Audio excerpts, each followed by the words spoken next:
அடுத்து நடக்க போகிறத கவனிக்கிறவங்கள தான் எந்த துறையிலும் நிலைச்சி நிற்க முடியும்.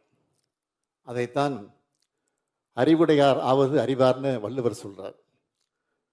அந்த திறன் இல்லாதவங்க எதிர்பாராத ஒரு இடைஞ்சலுக்கே நம்பிக்கை இழந்து முடங்கிடுவாங்க. சாதகவாதங்களை யோசிக்காம ப்ராப்பர் பிளானிங் இல்லாமல் எதுலேயும் இறங்கக்கூடாது என்பதை எண்ணி துணிக கருமம்னு சொல்லி வள்ளுவர் வார்னிங் கொடுக்கிறார். எவ்வளவு நல்ல ஐடியாவாக இருந்தாலும் டைமிங் ரொம்ப முக்கியம். அதைத்தான் காலம் அறிந்து கடிது செயல் வேண்டும்னு சொல்கிறார். அப்படி செயல்பட்டால் உலகத்தையே கூட வெல்லலாம். சரியான ஆளை போட்டால் தான் எந்த வேலையும் சரியாக நடக்கும் என்பதை இதனால் இவன் முடிக்கும் என்ற குரலில் சொல்கிறாரு. இது எல்லாத்துக்கும் மேலே நாம் பண்ணுற செயல்லையும் அறம் வாய்மையை தவறுவிடக்கூடாதுன்னு திரும்ப திரும்ப சுட்டி காட்டுகிறார்.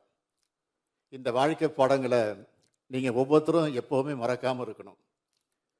எப்படிப்பட்ட சோதனையான காலத்திலையும் எந்த சூழலிலும் நேர்மை, நம்பிக்கை, பொறுப்பு இது போன்ற விழுமியங்களை கைவிடாதீங்க. லாங் டெம்பரில் இதெல்லாம் தான் உங்கள் வாழ்க்கையை உயர்த்த அடித்தளமாக இருக்கும்.